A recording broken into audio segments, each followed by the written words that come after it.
Hey everybody, and welcome back to the channel. So today I want to do a pretty quick video on a bunch of tips that actually help you improve on Apex Legends. So let's begin with tip number one. Obviously, if you clear your inventory on the test range and then you click on the map while you're fully crouched, obviously I have it on toggle, I press crouch and I'm looking down, I switch, and it turns on the bots and they can be shot, and this can help you improve your overall aim. So let's go on to tip number two. Now that the bots are turned on and shooting at me, I'm going to hide real quick, but tip number two, let's go over some settings. In the settings in gameplay, most people are not aware of this, but you can turn on performance display. If you don't want it on, of course you can hide it, but if you turn it on, you'll see in the upper right hand corner my FPS, my latency in and out, and of course any packet loss that I may be experiencing. This is really good to have just in case you happen to be lagging, if it's on your end, if it's a server's end, just in case you happen to push on a enemy team. This is really important. Now tip number three. Tip number three, obviously you can change your sensitivity settings, you can do whatever you want with them, but the biggest thing is that you can change your ADS per optic as well. You can turn it on, you can turn it off, but right now it's at default, it goes to 1, well, the multiplier, depending on what you put it at. You can change this, and since I've already changed mine to match my hipfire, this can be beneficial and help you, it may not. Let's say if your zoom on your 8x, 6x, or 10x is maybe a little too high or too low sensitivity-wise, you can adjust it. You can go all the way up, you can go all the way down. Just a little tip that I feel most people are not aware of. When people are utilizing the various scopes and everything, give me 1 second, I'll grab it. Hopefully I don't die to a bot here. You will notice that you have obviously the default color, which is red. Most streams you may ask the question, well, how do you change this crosshair color? Well, you change it by going to your settings, and this is the colorblind mode. So let's say red doesn't necessarily pop more for you and you want to go for a yellow. As you can tell, the color has changed. You see a yellow crosshair. You can change it if you need to maybe a larger, maybe a lighter red if that pops. Of course, this is more so for the ability just to see. You don't get to customize your crosshair specifically, but if you watch any pro streams or any pro settings, probably asking the question how they do it. Oh, there you go. And of course, this changes the armor colors. Maybe this will help you land some of the shots, maybe not if you just have a yellow instead of a red. Maybe the color pops more for you. Change your FOV settings. It's really important. It usually defaults, which is quite low, and it feels like it's very claustrophobic. You can change the setting. You can put it up to whatever sensitivity you want. Right now I have it on 102. I've had it at 110 multiple times. It's very, very nice to do. You can change those settings. While we're in settings here, you can turn on NVIDIA Reflex, which is helpful in terms of reducing the latency in which your PC responds. And make sure that you turn almost all your video settings down to low. This will help you overall in terms of your settings and frame rate. So I have my settings here. I put together a guide on the channel itself. I play by stretch res. You can change that in your settings here. That's how you change it. So if I'm doing native resolution, you can change it by 16 by 10 to go into stretch res. So tip number 5. I recommend setting your damage values to stacking rather than floating. Here's an example of the floating. You'll see way too many numbers and you can't really comp to your team what those damage numbers look like. I believe it's set at default to both, but you could definitely just stack it to stacking. So then you get the full damage value of how much damage you've done. This is really good for communicating with your squad and letting them know how much damage that you have done to the enemy team. Alright, so let's go into the next tip. Alright, now for tip number 6. Tip number 6 is a big recommendation in terms of making sure that you know when to armor swap and when to go for a battery. Now, if we break down the heals very quickly, a Phoenix hit takes way too long unless you're pretty much at no HP to utilize, and you don't want to use a med kit or a syringe during a fight because that pretty much means that you're flesh, and if anybody pushes you, you're pretty much dead. Cells are useful if you don't have any bats, but a bat is going to be your fastest heal to success. So you got to make the decision whenever, let's say you get cracked with your full armor, you can obviously hide behind cover and get a full bat off, which only takes a few seconds to complete. Now the question is, once you get a knock, you need to go up to the enemy and armor swap. So when do you make this decision? When you make the decision to either armor swap or go for the battery, let's say you know the teammate is right here, for example. You knock the enemy here. Well, unfortunately, the enemy is too far away, so in this circumstance, you're going to need to utilize a bat if they manage to crack you, just in time to get right back into the fight and probably for them to push you. Now, the tip that I have, let's say if you're right next to the enemy, and let's say the enemy opponent is over there. Let's say you knock this individual, you go immediately for the knock and finish them, and then you go for the armor swap. That's going to save you a little bit of time. Now, the only time you need to do a finisher per se, because that also replenishes your armor as well, is if you have ample amount of time and know that the enemy is not going to shoot you. Because the plus side with swapping armor over doing a finisher is, let's say the enemy is right here, just as we mentioned before. If you happen to knock this enemy, you start doing a finisher, well, they can immediately stop you midway through. So into the next tip, as you're trying to loot boxes, this is a very important setting in how you loot boxes and how pros do it so quickly, is to make sure that you have... Here we go. Taking damage closes death box or crafting menu. Make sure this is off. If this is on, every time you're going to try to swap and get an armor, it's going to kick you out of the menu. So this is how the pros do it, and this is how you should do it as well. Make sure this setting is off. Very, very, very, very important. Now for tip number 7, whenever you're dropping, make sure you know exactly where you're going. And in this instance, we're going to drop right into this building because we know there's loot available there. Now, whenever you're dropping hot, you can also land near surfaces like so. And to expedite your drop, I kind of fudged it a little bit there, but no worries. So we go right into the building here, and we know there's loot on the left, and there's going to be loot over here to the right. Most individuals, when they drop, they make this mistake constantly and kind of screw up. So that's something very important to know whenever you're pushing into an area. I'll give another example here. Let's say you drop, and then you only dropped on the pillboxes on the outside of the building. If you chose to drop for the pillboxes, you're going to get even more RNG because you know more floor loot is going to be in terms of weapons here and here. Rather than hitting a pillbox and let's see what happens here, you don't get any gun. So make sure that you're smart on where you drop, because that's going to make the biggest difference whether you manage to clutch out a win at the very start or manage to win your 50-50s at the beginning. So make sure to hit buildings, and even if you land in the center here, this happens with every single loot spot. You'll notice that there's obviously going to be a gun, there's going to be armor, but if you hit the pillboxes, well, this might give you a situational advantage. You open up a pillbox, well, there you go, you don't get a weapon, you get a backpack. So important to know where loot is going to be. Alright, and tip number 8, knowing when to wall bounce, when to bunny hop, and when to tap strafe. Obviously, whenever you wall bounce, you can wall bounce whenever you're cutting corners and cutting angles and trying to get away from a team. That's the most important one, and we happen to be in a live environment now. And of course, whenever you're bunny hopping, you can obviously slide jump and go bunny hop into a corner. So real quick, obviously how you wall jump. Just a very fast tutorial, fast tip. Whenever you run towards the wall, obviously this happens. You want to be at maximum momentum, and I also have a guide on this on the channel for you to check out. You slide jump, and then you remove your hand off the keyboard, then jump. And of course, if you want to bunny hop, whenever you hold crouch, toggling it's harder to time whenever you hold crouch. Everything is for my jumping is bound to scroll wheel. So just a quick tip, understanding the big movement areas. The big movement ones are obviously going to be the wall bounce, the bunny hop, and of course, you can also put in the tap strafe, which I kind of messed up a little bit there, but if you tap strafe, there you go, good, better tap strafe. Those are some of the high-level movement things you need to remember. Again, I can put those down in the description. Let me know if you have any questions and follow up. But again, just a tip, high level, very, very fast. Let's go into the next one. Next tip, whenever you're running away, don't forget to utilize the super jump. I had a quick short on that. So its application whenever you use it, let's say you're trying to run away and a team is right behind you, you can use a super jump to give you a little bit of height and kind of bounce around, just to kind of throw the enemy off in general. So a little helpful tip there of why you would use a super jump. You can also use it to give away, and then of course, as we mentioned, you tag team everything in terms of movement just to access more mobility. Now for tip number 10, obviously whenever you're landing hot, you want to beeline it, but let's say you want to land super far like runoff. So when we're landing, obviously the best thing to do is to dolphin dive it, because obviously we're not going to make it that far, but what we can do is go a little bit down and then go right up and dolphin dive right over.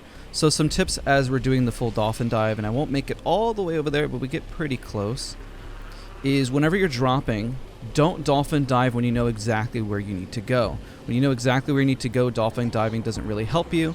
You only want to use this to try to stretch as best as you can to give you a little bit more momentum to fly as far as humanly possible. You can use this obviously when in the zip lines. Of course, if I mess up this dolphin dive a little bit, that's perfectly fine, but at least it gets you a little further than you might have gotten before.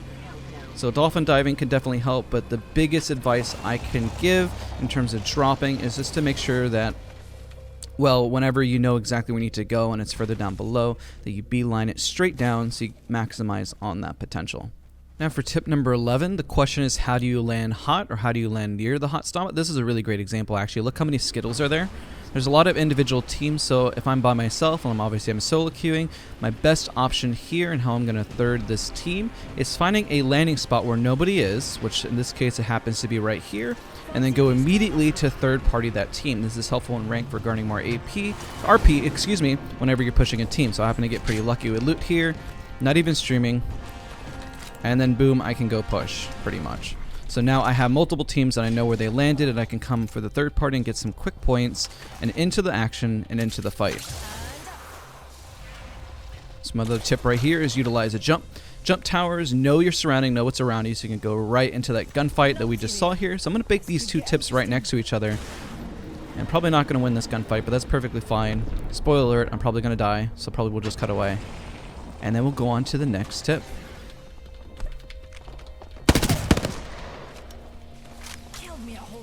Actually, I'll just leave this in because good tip. See, this is what happens to most teams. It's kind of unfortunate.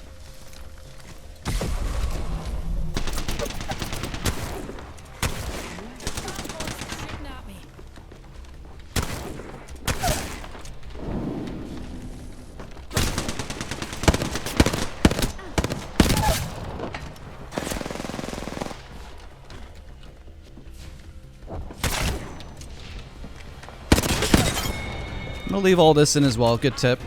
Obviously, you could tell I just third-partied a team, and this is exactly what happens. I don't really know what else to tell you. This is what happens all the time, and this is how you get the early KP. I came in full armor. You can tell they were in shambles, and this is just overall a really good tip how you do it. I literally recording this video as I pretty much wake up, and I'm not even warmed up, and then this is how you manage to clutch things out and get a nice little clip. So nice little tip there. I feel like this is a really good example. Again, don't forget to leave a like, comment, subscribe. Let's continue on with the tips.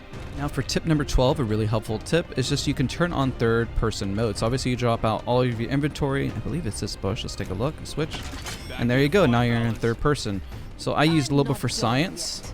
So all you need to do is obviously turn on third party mode to see your movement, to see how you climb things. Really helpful tip. I'm going to bake in terms of movement and also climbing. Is get creative. You'd be surprised just how much that you're actually able to climb.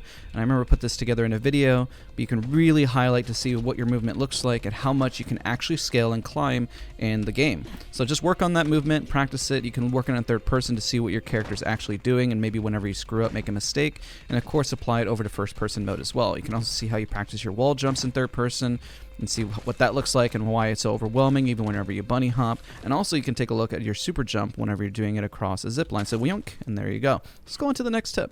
Okay, for the next tip, it's obviously very, very important that you understand and learn your legend abilities. Even Pathfinders, for example. Let's say you just do regular zipline. Well, that's not necessarily good. You need to add the jump into it so you can get more height and momentum. You can simply switch legends by pressing M, which I just did there, and you can keep spamming these abilities so you can practice. So if I screw up again, and all I gotta do is just reset it, and there you go. Now I can do it properly. Let's say I want to practice in Wraith's Q consistently. Okay, great. I'm in her Q. I'm understanding her movement and everything, and all I'm going to do is switch back and forth, and I'm going to go right back into her Q again. And there we go. Just get to spam it. Get to live pretty much in the Legends abilities so you can consistently practice them. You can also practice them by your ultimate by doing the charge tower or using accelerants, so specifically if you're Watson. This is a great way to spam your abilities just to learn how to be inside of them, because when you're in game, you don't necessarily get this luxury to do so. So if you're trying to work on your bubbles and trying to throw them, you can keep practicing by throwing your bubbles consistently. Just keep throwing them. There's another bubble. There's another bubble for you, brother. Another bubble for you, brother. And get another bubble for you, brother. And just keep going. It's like the Oprah Winfrey of bubbles, and just keep spamming them. So there you go, you can keep practicing. A lot of people do not know this, so keep practicing those abilities and keep getting better at Apex Legends. Another important tip, there's only a few I would consider necessarily pay-to-win skins. Another one would be the Wingman here as an example. So if I switch over to the other Wingman, give me 1 second, and we'll tie these two together. And then we look at the other Wingman skin now. As you can tell, it's a lot bulkier. So obviously, pick your skins wisely. Take a look at what skins are in the store, because this one obviously obstructs a little bit more of the view. It's not the end of the world, but nonetheless, the other one looks a little thinner and a lot more pretty. Tip number 15. You're probably wondering why you're always falling behind in gunfights or not being able to trail your teammates as well. Well, the biggest thing is obviously remembering to slide jump. Obviously, you can just slide jump and then wait. Slide jump, then wait. Slide jump, then wait, and this maximizes on your speed, because remember, when you're sliding, that is when you're at your max speed momentum, and that's how you manage to get ahead of enemy teams or manage to rotate as fast as humanly possible. This is also helpful whenever you're trying to get away. But if you're just regular running, just running without the slide jump, that will slow you down compared to somebody who's always consistently slide jumping. And if you happen to be Octane in this example, well, slide jumping is only going to get you even further away than normal. You can obviously do this, and it's very, very helpful. Now for tip number 16. A very helpful tip, just as a reminder that the first zone damage doesn't hurt as much as you think. So let's say you're in shambles and you're by yourself and you happen to need heals. Realize just how long that you can actually withstand living in the zone and utilizing these replicators to stay alive. Don't cheese the zone too much. Obviously you can have confidence and go into the fight, but let's say you were thirded and now you need to recover a bit. Take a little bit of time, grab yourself a med kit, and then wait and heal up. Notice how long I'm surviving within the zone. I can still craft more and then push into zone whenever I need it. So as we're having this whole conversation, I've been taking zone damage. I'm going to drop my health a little bit more, and then we're going to med kit. Which will take a little bit of time. All you got to do is just time this right. Don't worry. Notice how long you have to live and that you're still not going to die. And then boom, you're at full HP. You can still craft another med kit. You still have ample amount of time to get into zone. You'll probably have a lot more syringes at this point. And then boom, very helpful tip. Now for tip number 17. You're probably wondering, when should I bunny hop heal? Well, this is a good moment whenever you're getting to zone of when you should bunny hop heal. Obviously, this will get you more forward momentum. It takes a little bit of timing, obviously. But as you throw your jump pad, let's say use your big heal. Use any sort of momentum item that you have to build you more speed to help you get into zone. These are very helpful tips. Obviously, bounce as much as you can. And use your boost. And you can get this right back. Timing is really much of the key factor as you're trying to get in. So obviously you want to bunny hop your way to success, get a little bit more speed and momentum. You stop, obviously, once you start to hit a crevice, and you have to utilize more of the hills to kind of get you forward momentum and going. And also wall jump. In this situation, I probably don't have much luck. All I need to do at this point is hopefully pray for heals here, but use as much of your mobility and your movement, such as sliding down hills. Also a very helpful tip that will bake in. And to keep bouncing whenever you get a shot. And if you get unlucky, well, that's just kind of how the cookie crumbles. I'll give another example. Let's say you're being shot in the back and you just slide down. You need to jump, bunny hop a little bit further, buy yourself a little bit more time, and get around a corner. Here's another example whenever you're getting shot in the back. And let's say somebody was right behind you, and then you kind of bounce a little bit behind the cover just to build a little bit more momentum, just to get further away. And use your abilities to get further into zone. I know we're kind of baking a lot of tips here, but it does help you to win and get into successful positioning as you get all the way into zone. Realize just how far away I was at the start and how little heals that I had, and I should be able to make it all the way over here in ample amount of time. So that just highlights tip number 16, just how much you can get away with. And in this situation, I'm going to use a zip. Let's see if we have enough time. Use your mobility, use everything you got. And the unfortunate circumstance whenever you come into shambles and something like this, there could be a team right in front of you. So whenever you're trying to get into zone, trying to find a way to rat, you want to hug the zone as much as possible and try to get lucky. And maybe perhaps you can loot an area right here. Big tip here, obviously compared to the others. And then boom, you're in zone. Look how far we came. All right, let's go on to the next tip. Now for tip number 18, a really big tip. Remember to holster your weapon whenever you're running. So this is my normal running speed. When I holster my weapon, I can run a little bit faster. So just remember that tip, especially whenever you saw me running into zone. Don't have especially whenever you have a sniper. This will definitely bog you down. It could potentially lose you out on a potential win. Now tip number 19, let's discuss the power of ratting. There's definitely a lot of power behind it, especially whenever you're playing in ranked games such as Diamond, Masters, and Predator lobbies. In this pub, an example, I had been taking zone damage, kind of waiting, biding my time in, and here we are in a top 3 situation, and I haven't even tried looting and really put a whole lot of effort to say. Another big helpful tip that will bake into this, as I'm about to get shot, is whenever you're in zone, the zone itself on the upper left hand side is going to stop blinking. I'm about to get third party. Let's just jump off the edge and not give him the satisfaction. Bye-bye! But as you saw, the map starts blinking whenever you're in zone. At least we got third place. And that's tip number 19. Now, the last tip I'm going to leave you all with today is don't forget to ping things. Don't forget to communicate with your teammates.